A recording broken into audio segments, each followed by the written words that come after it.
Hello, folks. Welcome to another episode of the Studio 78 podcast. This is episode 54. Welcome, welcome, welcome. I hope you guys are having a beautiful day. I might sound super happy. I don't know, maybe because it's the start of a 3-day weekend, so I'm super hyped. I want you guys to do me a huge favor. So for YouTube, and for you YouTubers, you probably get this. The YouTube partner program actually changed their rules February of last year. So to be eligible for their program, you have to meet these parameters. So I have enough watch hours, but not enough YouTube subscribers to qualify for the program. So please go over to nishasnow.com/YouTube and it'll take you right to my YouTube channel. Or you could just go on YouTube and search Nisha Snow. But nishasnow.com/YouTube will take you right there. And if you could do me a huge favor and just hit that big old red subscribe button, I'd really appreciate it, helping me out. This summer, I plan to do a lot more videos. Of course, I put all of the audio recordings of the podcast episodes over there, and some of you guys might be listening to me on YouTube right now. But also, I put on there some of my art projects. And then also, if I have something to say about being organized or living purposely, you'll have recordings of me over there too. And what I'm going to start doing, we'll just see, video just takes such a long time to edit, but I really want to start just doing some vlogs. So my first one might be the San Diego trip that I took with my friend Dawn that was recently on the podcast. She was episode 50. But I'm going to see if I have enough footage and video that's the same thing, footage and pictures to make a really cool vlog out of that trip. So do me a huge favor, head on over there, subscribe to my channel. I really appreciate it. Okay, so now on to my guest, Katie Blattner. A while ago, I told you guys that I actually met Elise over there, and I interviewed her in the past too. She's a baker, and we were meeting at Vigilante Coffee. But while I was walking to Vigilante Coffee, I saw this really cool boutique called Three Little Birds Sewing. And I was like, what is this?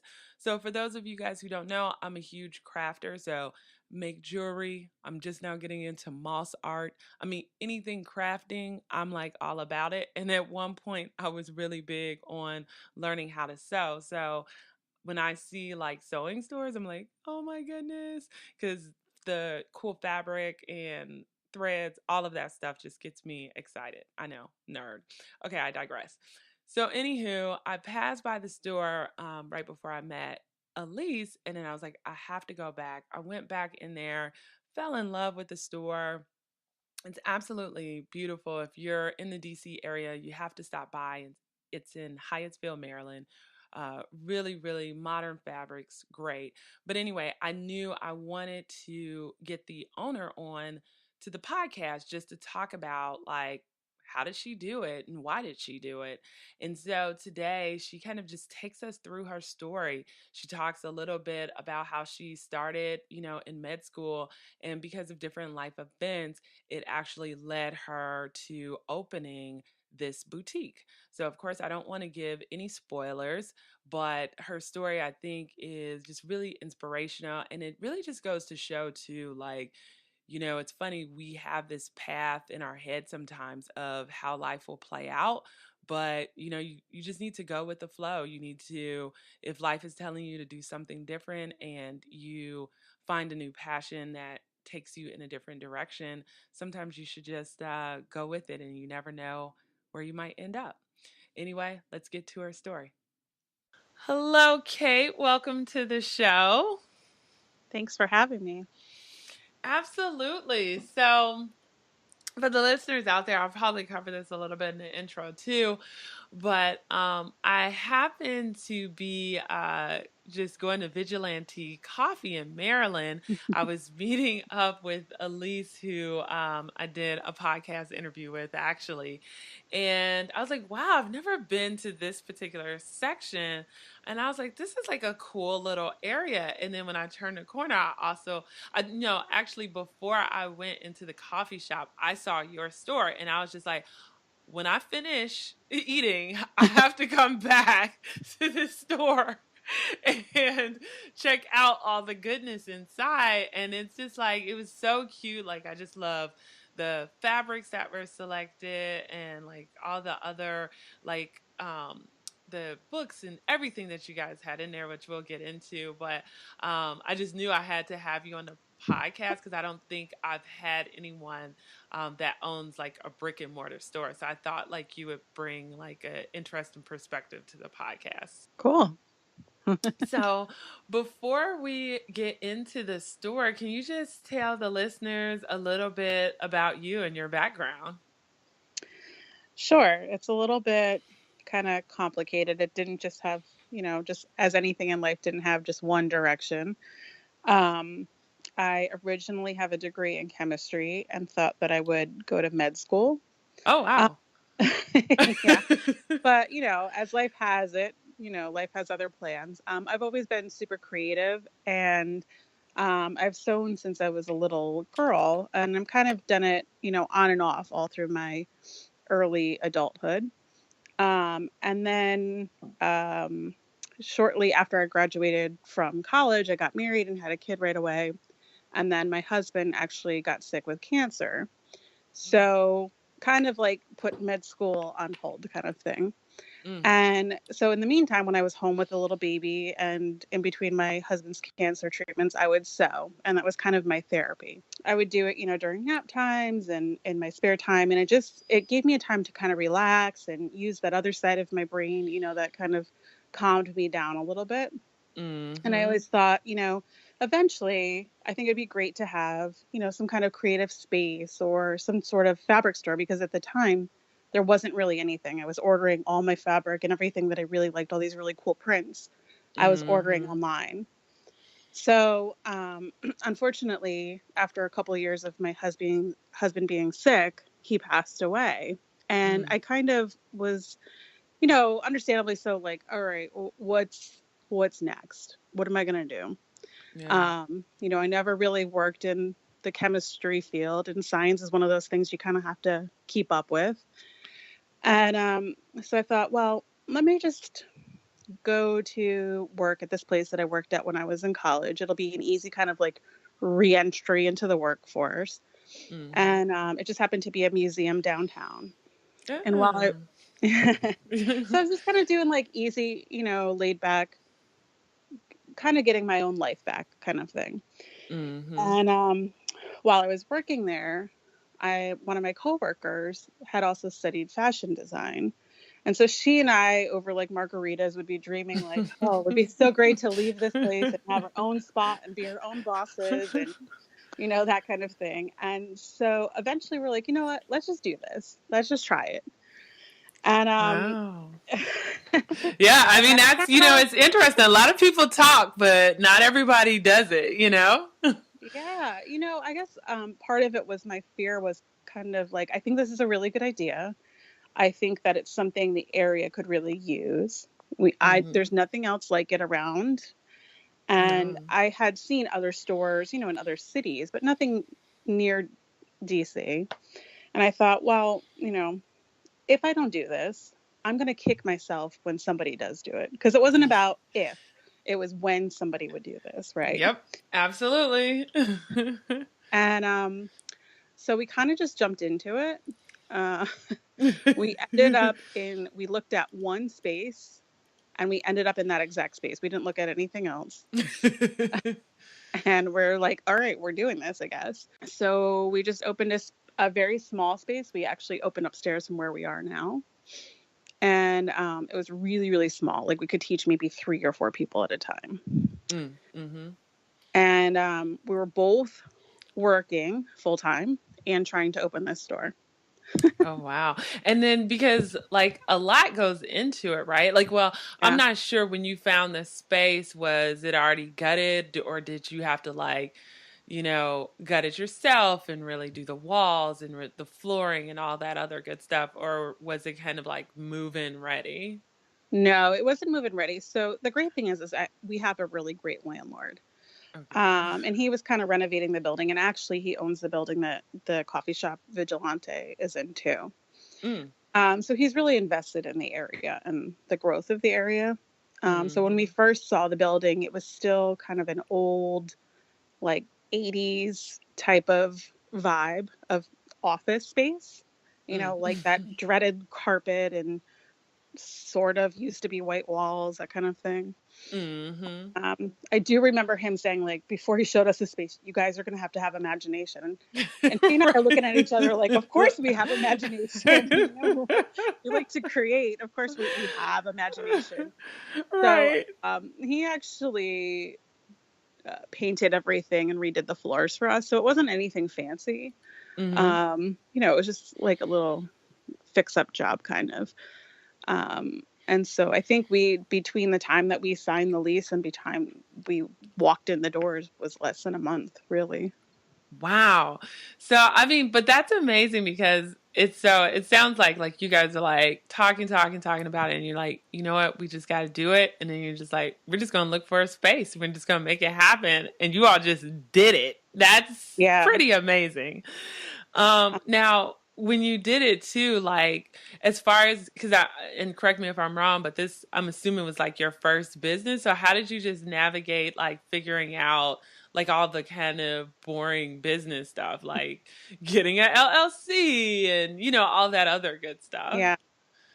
Well, I had kind of, while my husband was sick, I kind of did like a handbag business on the side. So when I was Mm, sewing, I would, do craft fairs and that kind of stuff. So I had a sense of, this is the cost of my products. This is the amount of work that's going on. This is my profit. So I had a kind of sense of that. My business partner at the time, she has since left, and moved to South Carolina. But at the time, she was getting her MBA. mm. So we kind of like, I think naively thought we knew what we were doing. we, But we just sometimes that's good. yeah, That's it good. probably is, honestly. I don't think we would have jumped in if we had known more information than we did at the time. But we did take one class through PG County. They offer like small business classes. And Oh. so we took one, and it was I can't even remember the title of it, but it was something along the lines of starting a small business or business 101, something like that. And Mm. I think we took that one class and we're like, oh, we know what we're doing. Like we got this. We got this. Like this is really easy. No, that's awesome. I mean, so okay, so you get the space, you're like, this is it. We love it. We love the whole location. So kind of like what's next after that? Like can you just walk the listeners like through the process of like opening a store? Yeah. So I guess, when you start a business, you have an idea of how you want it to go. And at the time, we were both not sure it would work. And so we were both trying to work, right? Like some way has to pay the bill. And Mhm. so that was, trying to navigate that was very difficult, but the response was really good. People were Mhm. finding out about us. Um, Hyattsville at the time was still just beginning to grow. I mean, it's still growing now, but um, we were the only kind of store right there. There was no other stores around us. The coffee shop Mhm. was there, but that was it. And so we were kind of just trying to figure out our way. Like, is this going to work? And how are we going to have regular hours? And should we have regular hours? Should we have regular classes? It was kind of trial and error. But Mm. as the months progressed, we realized that this was something that the customers really wanted and that people were finding more and more about us. And I remember I was teaching a class, and I think maybe we'd been open like 2 months. And the girl was like, I took an Uber all the way from Georgetown. And I was like, oh Oh my wow, God. that's commitment. Yeah. That's Like, you came across the commitment. city for me? Like, this is great. Right. And I thought, like, wow, if somebody's going to do that, we have to promise a little bit more than, we may be open on Tuesday, we may not, depending on our schedules. Right. And so, kind of as this was naturally progressing, we also realized the space that we had was really small, because we wanted to carry fabric and supplies, but we also wanted to teach classes. And I mean, I think our space was maybe 400 square feet, like maybe. Um, and it was very cozy. But it was up a flight of stairs, and sometimes you missed us because we weren't really next to anything. So there was definitely points where I thought, like, is this really going to work, or is this worth me quitting my job and doing this full time? Kind of a lot of second guessing, you know, uh, Yeah. which direction to go. And then my landlord mentioned that he had a space downstairs from us that was on the street level that's about 3 times the size of that space that we had, and he had it available. And same thing, he says, oh, you have to use a lot of imagination to use the space. It was part of the same office building, so it's all connected. Of course, I'm dreaming like, oh, well, this would be perfect. It's got a beautiful display window, and it's right on ground level. People could walk by and see us, and we could have class space, and we could have, you know, fabric space and all of this kind of stuff. And so, of course, my business partner and I are deciding. And at that point, I was also kind of trimming down my hours Mm. at work, kind of going more Mm-hmm. part time there and kind of more part time, like more part time to full time at the store. And she and I were like, all right, let's do it. And right as we were saying, let's do it, about like a week later, she's like, I got a job and I'm moving to South Carolina. Oh, I know you were like, what? I'm like, all right, well, this will be interesting. Oh, wow. Well, even before that, I wanted to back up 1 second. Like, what year was this that you opened the store? Well, So yeah. we opened in December of 2015. And then also, I was curious, even like the girl that took the Uber from Georgetown, how did people know about you guys? So when we first opened, it was kind of like we were doing the social media thing, right? We Mm-hmm. were putting on Facebook, we are putting on Instagram, we are asking people to um, share, like our friends. I can't remember exactly how the Hyattsville like local newspaper found out about us. It was probably because we filed a business license or whatever. I don't know. Oh, They did maybe, a little yeah. article on it. Yeah, I mean, like a good reporter does, right? Um, Right. and then we actually ran a Groupon, which was a blessing and a curse. Mm. But it was a good way to get our name out there. Mm-hmm. It's not the best way or most sustainable way to make money. Right. you know, um, yeah, yeah, yeah. No, I've heard, because I'm like a podcast junkie, but I've heard like Groupons can be like really tricky. yeah, Because especially if you're like a small business owner too, like sometimes you're like, whoa, you can get more, I guess, orders than expected, yeah, and then you're like, okay, I'm assuming in your case, you're like, okay, how are we going to do all these classes, right? yeah. I mean, that's um, exactly what happened because we offered it as a class that included supplies. So the great thing was there was more than we expected. I think like in the first week and a half we had it, like 100 people bought it. mm. And then quickly I was like, oh, we got to turn this thing off. Right, like this is too much, right? Like and I'm doing the math, like we can teach 3 people at a time, that's 100 divided by 3, carry, the one. But at least that lets you know that there was but in the area there Yeah, was this hunger for learning how to sew. right, exactly. And I think our space was unique, that there was not really, there's there was a few places that taught sewing, but not necessarily that carried the modern fabrics and the supplies like we did, and also taught classes. So, of course, I wouldn't have started a business if I didn't think it was a good idea, but I Right. kind of was surprised, like, oh, other people also think this is a good idea. Right, right. No, I mean, but that's a good thing. That's a good surprise to have. Yeah. Um, but yeah, okay. So I just wanted to just ask like a few questions based on some of the things you said. But so now you have decided to go to like the bottom level. Your Hmm. partner is like, love you, but I gotta move away. So at this point, like, what do you do? Like, what's going through your head? And why did you say, like, okay, well, I guess I'm just gonna do this by myself? Well, I figured that, she's great and lovely. But really this was my dream first and foremost. Mm, I'm grateful that she walked in at the time she did, because I don't think that I probably would have had the gumption to go ahead and do it. But it was my dream. It was something I wanted to do, and I felt like I had to see it through.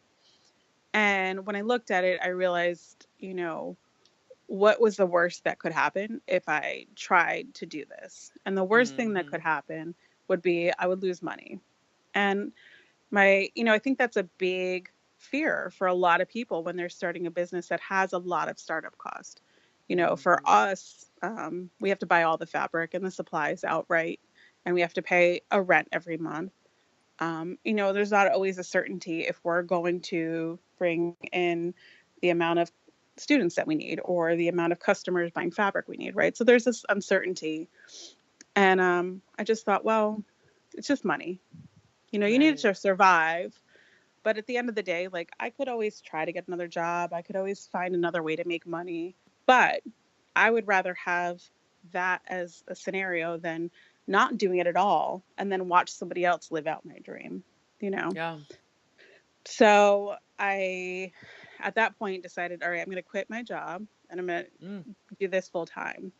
Because I think as a store, as a brick and mortar store, if you're selling a product, the only way to really do that is if you have consistent hours. And it was kind of right. impossible to try to work and do that at the same time. And I have an 11-year-old son, so also Right. he like needs to be tended to as well. Right. And I'm assuming at that time too, like you weren't making enough to pay other people to help man the store while you were Right. at work, correct? Okay. Yeah, Yeah. exactly. And kind of when we were first opening, the plan was that she and I would be manning the store together. So Mm, in theory, we didn't need to pay somebody else because there was two of us and we would right. be able to tag team that. So I think when we moved downstairs, the rent almost tripled. Mm. And of course, I was trying to grow our inventory too. So it was a very scary kind of few months. Like, am I doing this? Am I doing the right Like, thing? what have I done? Yeah. Like, Like, I must really be crazy. but I mean, you started in 15, it's now 18, so Yeah. clearly, I think it's interesting, like talking to a lot of business owners. It's like it's making it past that hard part, right? Like, Right. and really pushing through, and since you decided to like give it 100%, you had more capacity to really make sure that it worked. And you had more on the line too, because you're just Right. like, okay, well, this is it. I need to feed me. I need to feed my son. I need to make sure we got a roof over our heads. And, like there's like a lot of motivation that went into making sure that this thing worked out. Right. And if I had this like safety net the whole time, I don't know if I would have that motivation. I mean, I like to think of myself as a naturally motivated person. I push myself to do things on my own. I don't need somebody else to do it for me. But I do think that um like kind of taking that net away really forced those issues. I had to make sure that I was there all the time and that I was getting the right products in and that I was having classes regularly. I think it's interesting too because you diversified your income because you're selling product and you're also like, doing classes. So you have multiple ways of like, generating income for the store. And so how did you, I guess, sometimes, in talking to, because I have like another podcast, it's called Can I Park Here? And we interview mobile boutiques like fashion trucks. Mhm. And so, a lot of times, what they struggle with or talk about is finding the right balance of like how much inventory to have. So how Right. did you find that balance? Because like in talking to some of them, they talk about how like you kind of go crazy and then you overspend because you Mhm. see all the things you like and you're like, I must have all the things and people will of course Yeah. buy it and then you have all this extra product. So how did you like navigate that and figure out like how much product to keep in the store? I think that's still like a thing that I'm trying to figure out. I think 2 years in, I have a little bit better of a handle. In Mm, the beginning, we had decided that we were going to order from a couple of fabric companies and then sell online a little bit first and see how it went. And so we were carrying these modern companies. And then the people that really knew the fabrics that we were bringing in. So there's a couple of different customers, right? There's the customers that have never sewn before that are interested in doing it. There's the customers that sew but maybe don't know the different companies that we carry, and then there's the people that really follow it. They know the different brands, mm, um, mm-hmm. and they follow the lines that are released. So it's kind of like a fashion company or how books are released. There's something released every season, and they really follow those. So I would say there's like three types, right? We had a very small selection when we first started, and when we went downstairs to the new space, it was very clear that we needed more just to like look full. Right, right. So people Right. don't come in like, are you all going out of business? Like, right. Exactly. And then it was kind of like also trying to figure out the things that went through it. I remember one of my big decisions was if we were going to carry thread, because I was Mm, looking at this thread display and it was, I think, maybe $2,000 or something ridiculous. And I kept thinking, like, how am I going to justify $2,000 on this thread display when they can go to Joann's and use their 50% off coupon? And, you know, mm, like, people are not going to come here just to buy thread. That's what I kept right. thinking. How is Mm-hmm. that going to work? So after all this, like, hemming and hawing and, you know, over this stupid thread display, I finally said, "All right, you know what? We use thread every day. Like, this We is need, ridiculous that I'm right. even having this conversation with myself about having this thread display. Like, of course it's going to cost money because it's this.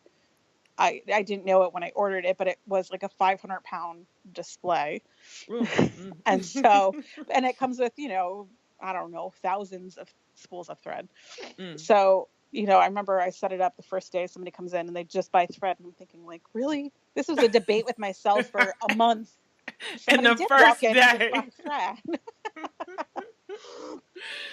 So I think that sometimes the way that your inventory rolls is a little bit customer based, right? Like, what are customers asking for?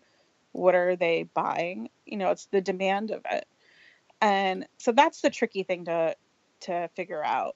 Um, Mm, how much space do I have? What are the customers asking for? What are they buying?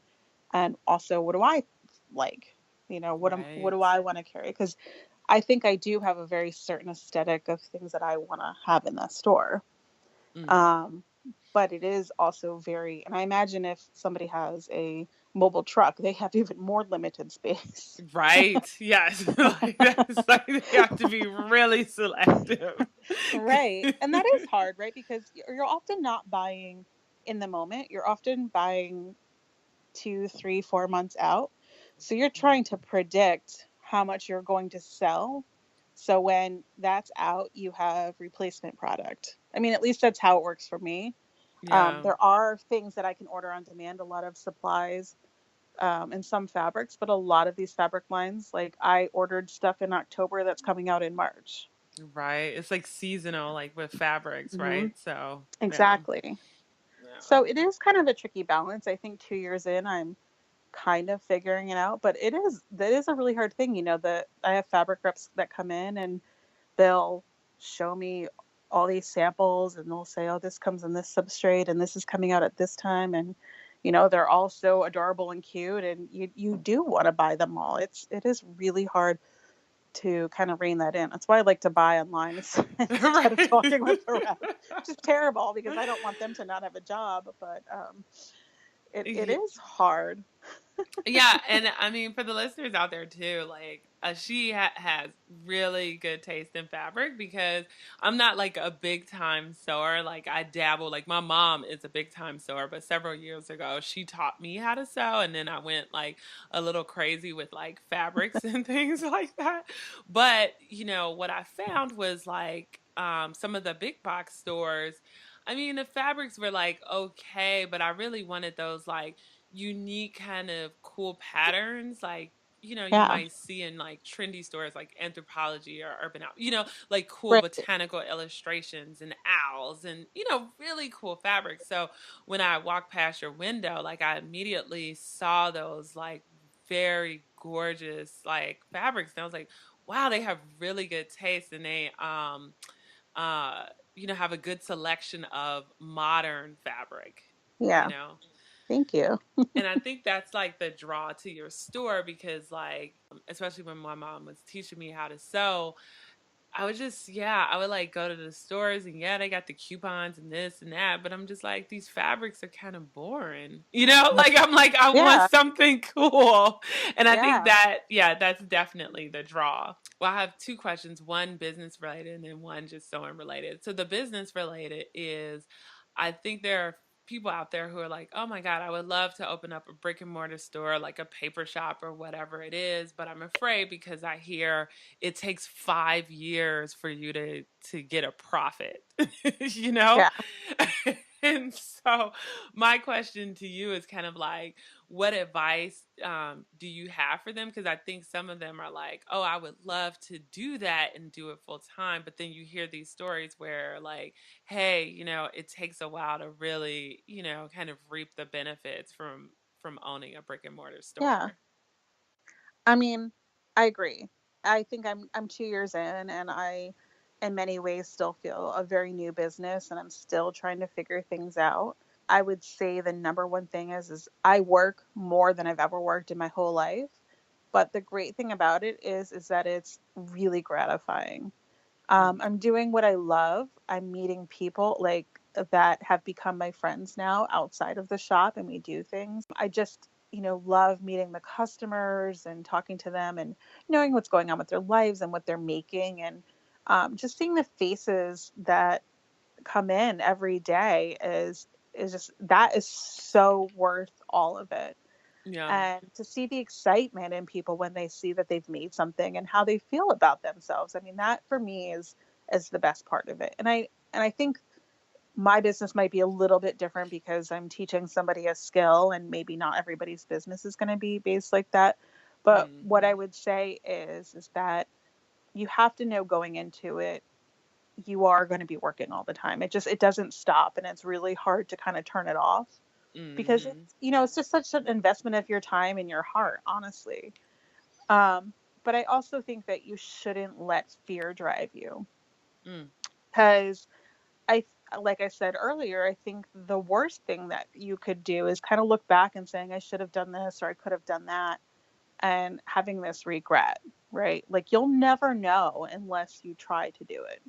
yeah. You may fail miserably, and that's okay, because it doesn't mean that your idea might not work. It just might not work at that time or in that place. It might still be a good idea.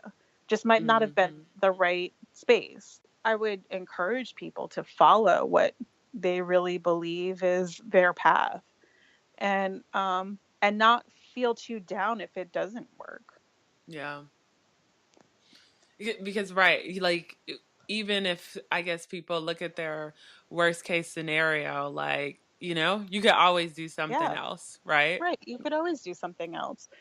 And, I think that talking to other business owners is really great. Maybe if you have a specific area you want to be, um, go over and say, hey, I would really like to meet for coffee and just talk to you about how your business is going. I'm really thinking about, bringing my business here and I want to know what you think. Um, I, I really believe that if you're going to do that and talk to other business owners, it's really imperative that you recognize their time. Hmm. Um, and be respectful of that because as a small business owner you don't have a lot of your own time, so if Right. somebody's willing to do that with you, like, buy them a coffee, try to make it convenient for them and let them know that you really appreciate what they're doing for you. I think that's great. I think that there's a lot of resources out there depending on, you know, which county or which state or which city you live in. There's often classes and small business associations and things like that, and mentorship programs that you can work with so that you can be prepared and have the information that you need when you're going into starting a business. Mm-hmm. And I think it's also important to kind of, when you meet a landlord, that you mesh with them well and that you really understand your terms of your lease, or you understand the direction that they're trying to go in. Because I think my landlord is great. I think he's really invested in the area. But I know there's other Mm-hmm. landlords that are just sitting on space and they're just all about the money. So, you know, Right. you have to kind of look at that too. Yeah, great advice. And then just the non-business question before we get into the wrap-up questions. So for the people out there who are like, I've always wanted to sew, um, any advice for them, like a good maybe first project, or like, you know, the best way to like get into sewing? Well, if you're not, you know, in the Hyattsville area and you can't come take a class, Right. Which you I guys know. also offer Yeah, a party and group classes too. That's really we cool. do. Yeah. Group classes, private lessons, all of that. Yeah. I would encourage, first and foremost, I'm a visual learner. And so I usually like to see things in person and do things hands on. So if you're in an area, I would really encourage you to try to see if there's something in your area where you could at least take, like, you know, an hour or two lesson with somebody.